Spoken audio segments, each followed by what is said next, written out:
Quand est-ce que la mort devient un bénéfice? Comment est-ce que la mort peut devenir un bénéfice? Et même dans la vie d'un chrétien. Qu'est-ce que Paul voulait dire par là? Voilà pourquoi j'ai dit que ce message sera particulier. Alléluia. Mais je voudrais déjà d'emblée dire au peuple de Dieu, si tu l'as jamais remarqué, je vais te faire remarquer, je vais te le faire remarquer. L'homme est à l'aise, est à l'aise au milieu de la mort. Alléluia. La mort nous entoure chaque jour. Et je peux te dire que la mort met l'homme sur terre à l'aise. Peut-être que tu ne le remarques pas. Je vais vraiment essayer de t'amener dans une autre dimension. Pour ceux qui me connaissent, ils savent ce que je suis en train de dire maintenant, mon introduction. Alléluia. Amen. Écoute, pour avoir cet hangar, on a dû utiliser du bois aussi. Les tôles qui sont ici sont appuyées par du bois. Par des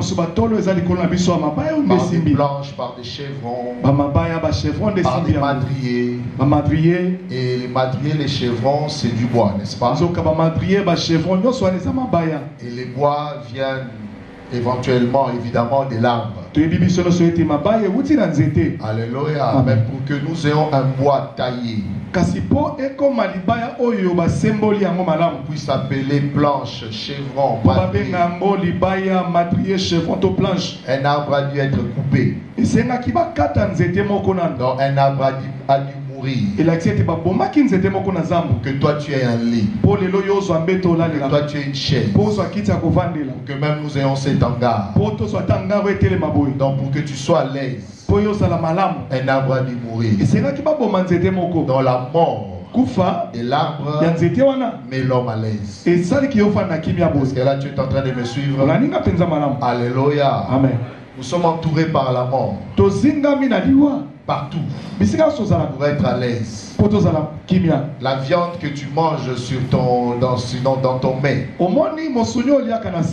ton plat là, les légumes même que tu aimes bien manger avec les foufous, la viande que tu manges, que ce soit la viande de bœuf, soit la viande de poulet,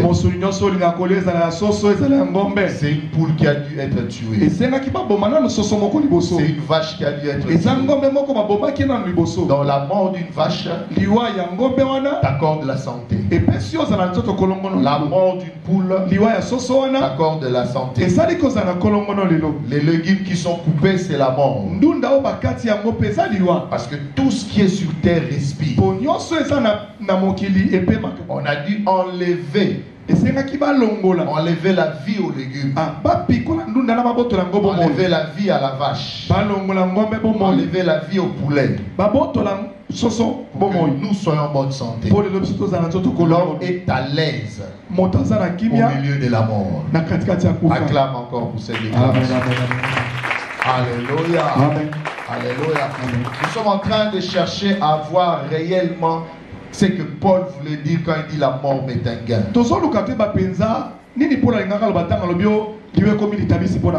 Alléluia. Nous sommes en train d'introduire.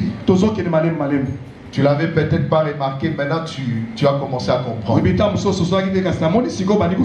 le répète encore. Pour que l'homme soit à l'aise, quelque chose doit mourir. Alléluia. Quelque chose doit mourir. Regarde comment Jésus présente les choses. Dans le chapitre que nous avons lu, le chapitre 12, il y a des Grecs qui cherchent à voir Jésus.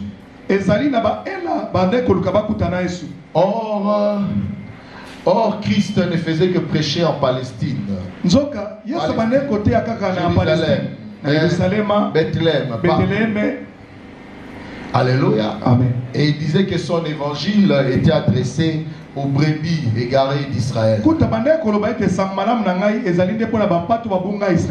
Mais lorsque Christ a commencé à voir que le païen, les gens d'autres nations le cherchaient après lui,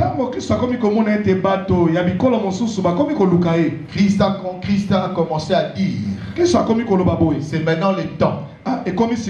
Bientôt je serai glorifié.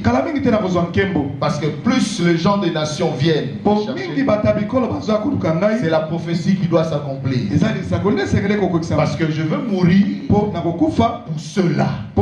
Alléluia. Afin qu'eux aussi croient à l'évangile. Mais lui, il n'appelle pas mort. Il dit, bientôt le Fils sera glorifié. Lui, le fait qu'on le place sur la croix est une élévation. Alléluia, une élévation. Et l'autre fois, je disais ici une élévation qui va plus loin. Plus loin que pour les gens de son époque. Pour ceux que les gens de son époque allaient remarquer. Mais la croix est élevée jusqu'à aujourd'hui. Alléluia. Et il disait que le Fils devrait être glorifié. Mais alors il va dire quelque chose. Il dit en vérité, si les grains ne tombent à terre et ne meurent, il n'y aura pas de fruits. Il n'y aura pas plusieurs fruits. Il n'y aura pas d'arbres. Il dit le grain doit mourir afin qu'il y ait un arbre et que l'arbre donne plusieurs fruits. Alléluia. Donc il dit que la mort, sa mort était bénéfique pour nous tous, ou même pour ceux des nations. Alléluia. Acclame très fort pour le Seigneur. Très important. Amen. Tu vois Christ sur la croix. La logique de Dieu n'est vraiment pas la logique de l'homme. Parce que là où les gens le voyaient mourir sur la croix, dans le ciel, Christ lui-même, sachant qu'il allait ressusciter, là où les gens voyaient la mort, lui voyait la vie et la résurrection. Là où les gens voyaient l'échec, lui savait que cet échec cachait un grand succès. Alléluia. Voilà pourquoi il pouvait l'appeler déjà élévation. Être glorifié. Parce qu'il savait que la mort n'était pas son issue, ce n'était pas le bout de la fin de son voyage. Il savait qu'il allait après la mort, il y a toute une gloire. Donc la vie est cachée aussi dans la mort. Alléluia. Alléluia. Est-ce que quelqu'un comprend? Quand tu vois une chose morte, sache qu'il y a aussi la vie. Quand tu vois le cadavre d'un animal sur la route, tu fermes, tu pinces ton nez, ça sent mauvais. Toi tu vois les cadavres. Mais je vais te dire, parce que tu as pincé ton nez, parce que ça sent la pourriture, sache qu'il y a des bactéries maintenant qui commencent à apparaître sur les cadavres. Il y a la vie. Bientôt tu verras des asticots. Ils sont nés du cadavre. Est-ce que tu comprends ça? Donc la mort cachait la vie et la mort a donné la vie. Alléluia. Amen. Donc un enfant de Dieu, devant chaque situation, chaque défi de la vie, ne peut pas paniquer comme un païen. Parce que tu dois comprendre ces choses. Là où il y a la mort, il y a aussi la vie. Là où il y a difficulté, il y a aussi solution. Là où il y a maladie, il y a aussi guérison. Là où il y a ténèbres, c'est que la lumière est. Alléluia. Gloire à Dieu. Alléluia. Alléluia. Suis-moi très bien. Voilà pourquoi Paul pouvait dire, Il pouvait dire non seulement que la mort lui est un gain, non seulement la mort est un bénéfice pour lui. Il dit que chrétiens, ne savez-vous pas, dans 1 Corinthiens chapitre 3, ne savez-vous pas que tout est à vous? Tout a été créé pour vous. Tout vous a été soumis. Alléluia. Comme ça a été soumis à Christ. Il dit, et la vie. Tout a été pour vous. Il dit, même moi Paul, même moi Pierre, même moi Varos, comme je suis votre serviteur de Dieu, je suis là pour vous. Je suis un don pour vous. Pour avoir du lait, pour avoir du miel, venez, pressez-moi, venez chez moi. Alléluia. Donc je suis un don pour les chrétiens. Tout serviteur de Dieu est un don pour le chrétien. Alléluia. Amen, amen. Et il dit tout est à vous. Il dit même la mort est à vous. Alléluia. Alléluia. Donc même la mort existe pour vous. Alors je suis en train de t'expliquer comment la mort existe pour toi. J'ai été fait remarquer de par le monde qui nous entoure. Alléluia. Amen. Que tout ce qui nous entoure, c'est la mort. Et c'est ce qui nous met à l'aise. C'est ce qui met l'homme d'abord à l'aise. Et les chrétiens doivent le comprendre. Et Paul dit que même la mort est pour vous. Voilà pourquoi il pouvait dire, je désire m'en aller déjà pour être à côté de Christ. Il dit, si je vis, je vis pour vous. Mais si ce n'était que moi, je désire même mourir pour aller devant Jésus, pour être déjà à côté de Jésus. Donc Paul est en train de dire que la mort est un véhicule qui peut l'amener vers Jésus. Alléluia. La mort pour nous n'est qu'un transport, n'est qu'un passage. Voilà pourquoi même Jésus n'a pas voulu prononcer le mot mort. À chaque fois qu'il a prononcé le mot mort, c'est peut-être pour faire comprendre le peuple, les disciples qui avaient encore la lenteur, qui avaient encore des difficultés. Mais pour lui, la mort était un sommeil. Pour lui, la mort était un véhicule. Pour lui, la mort n'était qu'un passage. Acclamez très fort.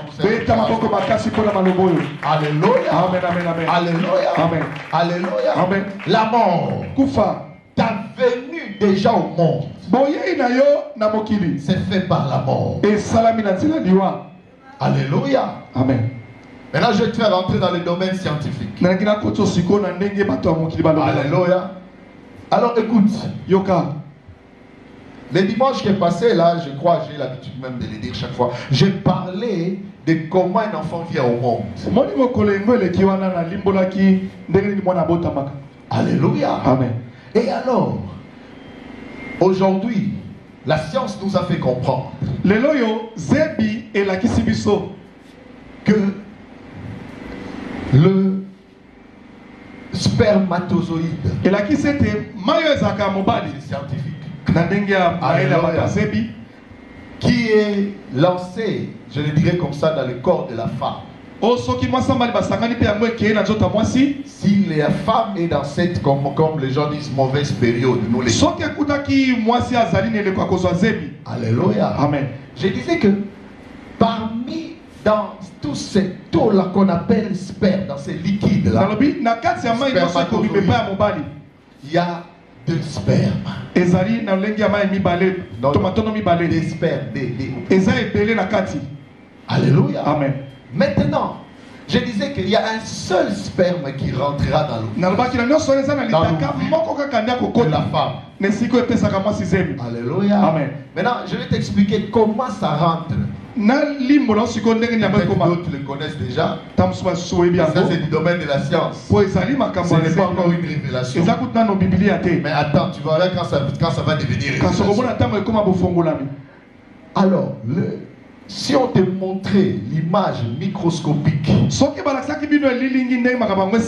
du sperme, j'ai dit qu'ils sont une multitude, peut-être même des millions. Alléluia. Et ils avancent vers l'ovule. Alors un seul va rentrer parmi cette multitude. Alors pour qu'il rentre dans l'ovule, c'est là où toi tu as connu ta première mort.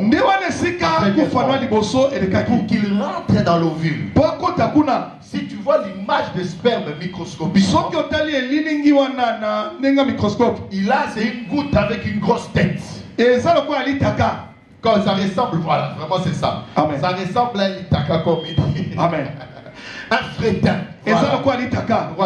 Un poisson, ok? Amen. Alors ça ressemble à ça. Et ça le quoi litaka? Ça a une grosse tête. Et ça pour que ça rentre dans l'ovule, il faut que sa tête soit écrasée. Il ne peut pas rentrer dans l'ovule avec cette tête. Le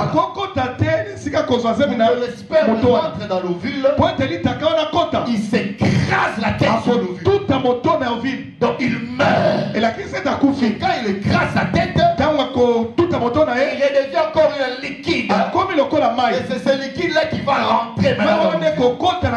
Passer dans l'ovule. Pour qu'il ait la vie dans l'ovule, il meurt. Il meurt, mais pas pour être perdu. Il meurt pour commencer une nouvelle vie. Alléluia. Ça commence à viendra. Il meurt pour commencer une nouvelle vie. Et dès qu'il rentre dans l'ovule, la nouvelle vie commence. Alléluia. Ça commence, l'enfant commence d'abord avec le tronc, n'est-ce pas? Alléluia. Et ça commence à se former. Et voilà maintenant la deuxième phase. Ah, c'est merveilleux. Donc il n'était qu'un simple liquide. Il commence à devenir une matière solide. Alléluia, parce que tout ce que tu vois dans la création était liquide. Là, le rocher que tu vois, c'est l'eau qui forme le rocher. Les arbres, tout ce que tu vois, l'origine de la vie est venue de eau. Tout ce que tu vois des solides était liquide. L'homme aussi était liquide. Mais dans sa deuxième phase, il a commencé à devenir une matière solide. Et dès qu'il devient solide, il grandit. Maintenant, l'espace où il est, il ne peut plus le contenir. Alléluia. Maintenant il doit sortir. Mais avant de sortir, il respirait l'oxygène de la maman. Il buvait ce que maman buvait. Il mangeait ce que maman mangeait. Mais quand il sort, il est déconnecté de la vie de maman, comme de l'oxygène. Voilà pourquoi quand un bébé sort, il ne respire pas. Il vient de mourir. Pour rentrer dans la troisième phase de sa vie, il meurt encore. Et quand on va les taper, la vie revient. Donc la mort cache toujours la vie. Les difficultés cachent toujours la solution. Alléluia. Tout chrétien devrait comprendre. Quelle que soit grave la gravité de la maladie, derrière chaque maladie, il y a une guérison. Il y a une guérison pour chaque maladie. Il y a une solution pour chaque difficulté. Alléluia. Amen, amen, amen. C'est comme ça qu'il faut voir les choses. On ne meurt pas pour se perdre. On ne vit pas les difficultés pour être détruit. Mais les difficultés viennent pour changer de phase. Pour que tu connaisses une autre étape de vie. Une étape meilleure.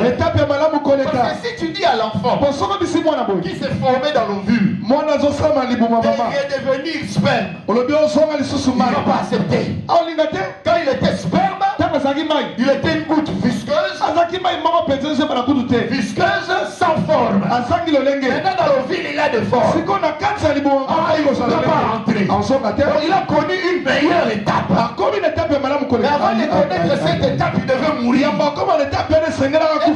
il sort dehors, si tu disais à un bébé que rentre dans le ventre de ta mère, comme tu es là, personne ne voudra. Parce qu'il se sent maintenant plus à l'aise. Dans son état est meilleur. Mais pour être meilleur, il a dû connaître la seconde mort. Alléluia. Amen. Et c'est pas fini. Nous allons comme ça. Nous allons comme ça. En grandissant. Et nous grandissons, nous vieillissons. Alléluia. C'est ce qu'un chrétien doit comprendre. Pourquoi Jésus ne voulait pas appeler mort. Appeler sommeil. Je dirais véhicule. Je dirais passage. Alléluia. Nous grandissons. Il y a ceux qui vont vieillir. Et il y a ceux qui vont peut-être mourir avant. Mais la bonne nouvelle, c'est quoi? Et tant que chrétien, tu sais que comme au départ, j'étais un sperme visqueux. Et je devais mourir pour avoir une forme dans l'ovule. Et après, je devais sortir de l'ovule. Je devais mourir pour sortir dans ce monde. De la même manière, quand je suis sorti de ce monde, mon état a été meilleur que l'état de sperme que j'étais. Mais lorsque tu vas mourir dans ce monde, il te dit que le voyage s'est arrêté. Ton état sera meilleur plus que l'état que tu as maintenant. Ton sera un meilleur corps que tu as maintenant. On n'arrête pas les enfants de Dieu. Parce que toi tu vas pas en enfer. Toi tu vas à l'éternité. Alléluia. Quelqu'un est en train de comprendre? Amen. Alléluia. Alors quand Paul disait la mort m'est un gain, Paul voulait nous révéler que la mort a commencé avec nous depuis que nous ressemblons à un tétard. Alléluia. La mort était avec nous. La mort nous accompagne. Pour que nous connaissons des étapes meilleures. Pour que nous devenions meilleurs. La souffrance peut faire de toi une personne meilleure. J'ai dit à un chrétien que les difficultés peuvent faire de toi une personne meilleure. N'aie jamais peur. Quand tout devient ténèbres, s'il y a ténèbres, pour reconnaître ce qui fait noir, il faut connaître aussi la lumière. Alors je vais t'étonner. La lumière existait avant le ténèbre. La Bible dit, dans ce monde, il y avait ténèbres. Et quand il y avait ténèbres dans ce monde, il y avait lumière. Chez Elohim, la lumière a toujours été. Tu es né dans la lumière. Et tu retourneras dans la lumière. Alléluia. Alléluia. Je voulais dire, tu viens de la lumière. Et avant de venir dans ce monde, Dieu ne t'a pas laissé venir dans ce monde. L'homme n'a pas été créé dans les ténèbres. Alléluia. Il a d'abord dit que la lumière soit. La lumière soit venir seulement que la lumière apparaisse. Alléluia. Amen. Il y avait ténèbres, mais la lumière était là. Que la lumière apparaisse. Et la lumière est apparue. Alléluia. Amen. La mort nous est un gain. Tu peux acclamer tout ça. Amen. Ma soeur, la mort est un gain pour toi. Les souffrances, les difficultés sont des bénéfices pour toi.